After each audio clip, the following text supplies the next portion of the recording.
अब हम पढ़ने लगे हैं न्यू केमिस्ट्री, ठीक है, जो न्यू थॉट्स आया। इतना मुश्किल नहीं है, लोगों ने हवा बनाया हुआ है कि बहुत मुश्किल है, बहुत मुश्किल है। It's not that much hard, it's really easy if you understand it. अगर आप इसे समझ के याद करें तो बहुत अच्छे तरीके से याद होगा। बिस्मिल्लाहिर्रहमानिर्रहीम, let's start our topic today. How many states of matter are there.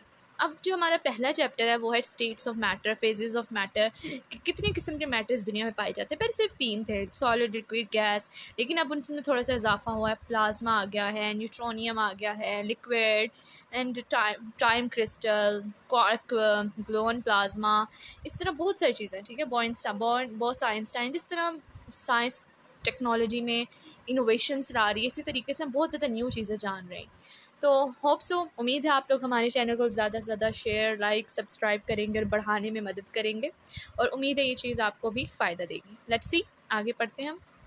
सबसे पहले, what is chemistry? Chemistry is the science which deals with properties, composition, structure of substances. Chemistry ऐसी साइंस है, ऐसी साइंस की ब्रांच है जो किससे deal करती है? किसी भी चीज़ की प्रॉपर्टीज से। प्रॉपर्टीज़ क्या होती हैं? Melting point, boiling point. Composition मतलब कितनी चीज़ों से चीज़ मिल के बनी हुई है, carbon, hydrogen, oxygen. And structure of substances, या फिर इसका स्ट्रक्चर कैसा है, स्क्वायर है, ट्राइंगल है, क्या है। It also studies the physical and chemical changes in matter, और इसमें हम देखते हैं कि क्या क्या मुख्तलिफ बदलाव आया फिजिकल और केमिकल चेंजेस में, and the laws of principles which govern this changes. और ये जब चेंजेस आ रहे हैं तो कौन सा लॉ फॉलो कर रहे हैं, ये दुनिया में कौन सा ऐसा लॉ है इन चीज़ों को लाने में मदद कर रहा है। सबसे पहले physical chemistry, the branch investigates how substances behave at atomic और मॉलिक्यूलर लेवल। इसमें ये हम ब्रांच में ये बताती है कि कैसे जो दुनिया में कोई चीज़ एटॉमिक लेवल पे किस तरीके से बिहेव करती है, मॉलिक्यूलर लेवल पे किस तरीके से बिहेव करती है। आपको पता है एटम्स क्या होते हैं? बिल्कुल छोटे से पार्टिकल्स जो मिल के मॉलिक्यूल्स बनाते हैं। It provides clear explanation as how to fundamental physical laws governing our world cause atoms and molecules to show specific characteristics and in turn react to give huge structure related to life. और यही चीज़ें help करती हैं कि कैसे physics के जो laws थे वो एटम्स और मॉलिक्यूल्स बनने में मदद करते हैं, और फिर मॉलिक्यूल्स की खास करेक्टरिस्टिक्स लाते हैं उसमें, और फिर वो जब करेक्टरिस्टिक्स मॉलिक्यूल्स आपस में मिल जाते हैं, जो उनकी खसूसियात होती हैं वो उनको ह्यूज स्ट्रक्चर जो है रिलेटेड होते हैं लाइफ के, वो बना देती हैं।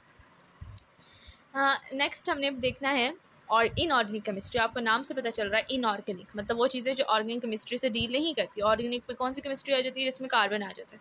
तो इसमें हम वो चीज़ें पढ़ेंगे जिसमें कार्बन इन्वॉल्व नहीं होगा। Can be composed of metals, non metals, mixture of the salt, acid, bases. Inorganic compounds used as fuel, medicine, catalyst, pigment, surfactants, coatings and much more. इन सब चीज़ें आ जाती हैं इनऑर्गेनिक केमिस्ट्री में। आ गया ऑर्गेनिक केमिस्ट्री, इसमें हम जितने भी कार्बन और हाइड्रोजन से रिलेटेड सब्सटेंस होते हैं उन सब के बारे में पढ़ते हैं, जैसे कि कार्बोनेट्स, ऑक्साइड्स, कार्बाइड्स। इस ब्रांच में देखते हैं स्ट्रक्चर कैसा है कार्बोनेट्स का, फॉर्मेशन कैसी है, प्रॉपर्टीज़ कैसी है, कंपोजिशन कैसी है। इन सब चीज़ों को हम ऑर्गेनिक केमिस्ट्री में पढ़ते हैं। Organic compounds are found in all forms of life and are also essential for life. Organic compounds दुनिया की हर चीज़ में पाए जाते हैं और बहुत इंपॉर्टेंट एसेंशियल रोल प्ले करते हैं हमारी ज़िंदगी में। नेक्स्ट है, ये देखें, आपको मैंने रिलेशन शो किया हुआ है, फिजिक्स के साथ केमिस्ट्री इन्वॉल्व है, जियोलॉजी के साथ, न्यूक्लियर साइंस के साथ, environmental science, astrology, biology, astrology, space. So सारी की सारी केमिस्ट्री है उसमें। मतलब कि प्लाज्मा है उसमें, प्लाज्मा स्टेट ऑफ मैटर है, सॉलिड स्टेट ऑफ मैटर है, लिक्विड, गैसेस, हर चीज़ भरी हुई है। एंड न्यूक्लियर साइंस में जितने भी न्यूक्लियर रिएक्शंस होते हैं सारी केमिस्ट्री से डील करते हैं। जियोलॉजी हमारा अर्थ क्रस्ट जो है, लावा, मैग्मा, हर चीज़ में केमिस्ट्री होती है। Next environmental chemistry. अब हमारी इन्वायरमेंट का जितने हमारी केमिस्ट्री, इसमें हम कौन सी केमिस्ट्री पढ़ते हैं कि हम जो काम परफॉर्म करते हैं रोज़मर्रा की ज़िंदगी में वो कैसे हमारी लाइफ को अफेक्ट कर रही हैं, या हमारे इन्वायरमेंट को अफेक्ट कर रही हैं, या इन्वायरमेंट जो लोग रह रहे हैं उसको कैसे अफेक्ट कर रही है। It is the scientific study of chemical and biochemical phenomena that occur in this planet. In this subject, we study the sources, reaction, effects, effect of chemical species in the air, soil, air, water, environment, सब कुछ के बारे में पढ़ते हैं। Without this, it would be impossible to study the human effects. Otherwise, अगर एक mystery नहीं होगी तो हमें पता ही नहीं चलेगा कि किस चीज़ का क्या असर हो रहा है इन्वायरमेंट पे। एनालिटिकल केमिस्ट्री आपका एनालिसिस से पता चलता है। एनालिसिस किसी भी चीज़ को खोल खोल के पढ़ना, किसी भी चीज़ को जानना कि इसके अंदर क्या क्या चीज़ें पाई जा रही हैं। It involve separation, identification. पहले सेपरेट करते हैं, फिर उसको आइडेंटिफाई करते हैं, फिर उसकी कंसनट्रेशन का पता करते हैं कि कौन सी चीज़ की कितनी मिकदार में चीज़ बनी हुई है। It involves the use of modern and sophisticated instruments to analyse the matter. और इसमें हम देखते हैं कि आजकल जितनी भी इनोवेशंस हो रही हैं, नई ईजादात हो रही हैं, उन सब को हिसास इस किस्म की इंस्ट्रूमेंट्स आ रही हैं जिससे हम मैटर को एनालाइज कर सकते हैं कि किस चीज़ से मिलकर बना हुआ है। नेक्स्ट है बायोकेमिस्ट्री। बायो मतलब ज़िंदगी, कि हम वो वाली केमिस्ट्री जो हमारी ज़िंदगी के साथ डील करे।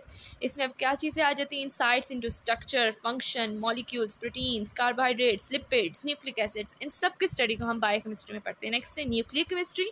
Nuclear chemistry deals with the reactions taking place in the nucleus of atom. Nuclear chemistry deal करती है जितने भी रिएक्शंस न्यूक्लियस के अंदर, एटम के अंदर हो रहे हैं उसके साथ। इट्स रेडियो एक्टिविटीज, डिच्वाइन, nuclear processes, transformation in the nuclei of atoms. जैसे कि एनालिटिक, अब ये मैंने बताया हुआ इन सब का कहाँ कहाँ कौन सी ये ब्रांच केमिस्ट्री कितनी ब्रांचेज हैं, कहाँ कहाँ डील कर रही हैं, physical, material, organic, theoretical, inorganic, biochemistry, analytical, सबके साथ डील कर रही है। नेक्स्ट है पॉलीमर केमिस्ट्री। पॉलीथीन आप लोगों ने सुना ही होगा, पॉलीथीन शार्पर, पॉलीथीन, ये क्या है पॉलीथीन का? पॉलीमर केमिस्ट्री ऐसे लार्ज मॉलिक्यूल्स हैं जो आपस में मिलते हैं और बिल्डिंग ब्लॉक, किसी भी चीज़ का बिल्डिंग ब्लॉक्स, आप लोगों ने छोटे होते ब्लॉक्स के साथ खेला ही होगा, उनको हम इकट्ठा करके कोई बड़ी चीज़ बना देते हैं। In the same way polymers भी छोटे छोटे मॉलिक्यूल्स होते हैं, जब वो सारे आपस में मिल जाते हैं तो बड़ी चीज़ें बनाते हैं। Polymer chemistry focuses on the properties, structure, synthesis, कैसी प्रॉपर्टीज़ कैसी किसी चीज़ का कैसा स्ट्रक्चर है, या क्या जब उनको सिंथेसाइज करेंगे, बनाएंगे तो क्या बनेंगे, macromolecules. Many materials present in the living organism includes protein, cellulose, nucleic acids, ये सब के सब पॉलीमर केमिस्ट्री में इन्वॉल्व होते हैं। नेक्स्ट है जियो केमिस्ट्री। जियो आपको जिंदगी, जियो मतलब earth. It is the study of chemical composition of earth and its sources and minerals is called geochemistry. दुनिया में जितने भी मिनरल्स मिल रहे हैं उन सबको हम जियो केमिस्ट्री में पढ़ते हैं। Apart from its use in minerals exploration, Jio chemical mapping has application environmental monitoring. Mapping का मतलब है कि आप लोगों को पता लगाना है कि ज़मीन के अंदर कहाँ पे पेट्रोल है, कहाँ पे गैस है, कहाँ पे कोयला है, ये सब हेल्प करते हैं geochemistry. Forestry and medical research. Next है मेडिसिनल केमिस्ट्री। मेडिसिनल आप लोगों को पहले ही पता चल गया होगा, ये मेडिसिन के साथ डील करते हैं। The chemist tries to design and synthesise medicine और drug which is beneficial for mankind. Chemist का काम क्या होता है इसमें, वो डिज़ाइन करता है और बनाता है उस खास मेडिसिन या ड्रग को जो कि इंसान के लिए ज़रूरी होता है। It includes the discovery of delivery, absorption, metabolism of drugs in human body. अब खाली ये नहीं कि ड्रग बना लिए तो काम हो गया, नहीं, अब उसको अप्लाई भी करना होता है। पहले वो जानवरों के ऊपर टेस्ट करते हैं कि ये वाली दवाई जो हमने बनाई है कैसे काम करेगी, फिर इंसानों के ऊपर टेस्ट करते हैं जिसको वो बीमारी होती है, चेक करने के लिए कि किसी इसका कोई साइड इफेक्ट तो नहीं है, उस पर अंडर ऑब्जर्वेशन रखा जाता है। ये सब कुछ मेडिसिनल केमिस्ट्री में हम देखते हैं। नेक्स्ट है एस्ट्रो केमिस्ट्री। एस्ट्रोलॉजी आप लोगों को पता होगा, सितारों को की स्टडी को एस्ट्रोलॉजी कहते हैं। तो एस्ट्रो केमिस्ट्री स्पेस के साथ डील करती है। हमारा जो सूरज है, जो स्पेस है, इसमें प्लाज्मा बहुत ज़्यादा है, गैसेस बहुत ज़्यादा हैं, तो ये सब कुछ हम एस्ट्रो केमिस्ट्री में पढ़ते हैं।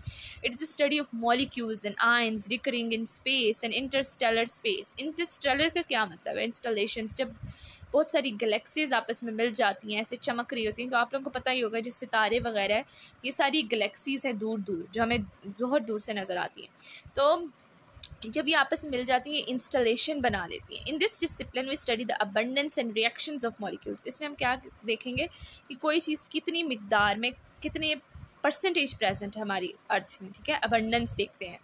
रिएक्शंस ऑफ मॉलिक्यूल्स, और मॉलिक्यूल्स आपस में जो रिएक्ट करते हैं स्पेस में, उनका क्या असर होता है। And ions in the universe and interaction of the species with radiation, और जो स्पेस में शुआएँ होती हैं, रेडिएशन होती है, इन पर इनका क्या असर होता है। नेक्स्ट है स्टेट्स ऑफ मैटर। नहीं, वैसे आज ना आप लोगों के लिए इतना ही काफ़ी है। आप लोग अच्छे तरीके से ब्रांचेस याद कर लें। ये बहुत आसान है। आप लोग ये मत समझिएगा कि बुक न्यू है, हमने ये पढ़ी नहीं है, बहुत मुश्किल होगा। No, nothing is new, nothing is hard if you try to focus on it and understand it and learn it. Hope so आप लोगों को अच्छे तरीके से सारी समझ आई होगी, और ज़्यादा से ज़्यादा मेरे चैनल को लाइक, शेयर, सब्सक्राइब करें। Thank you so much for your patience. अल्लाह हाफिज़।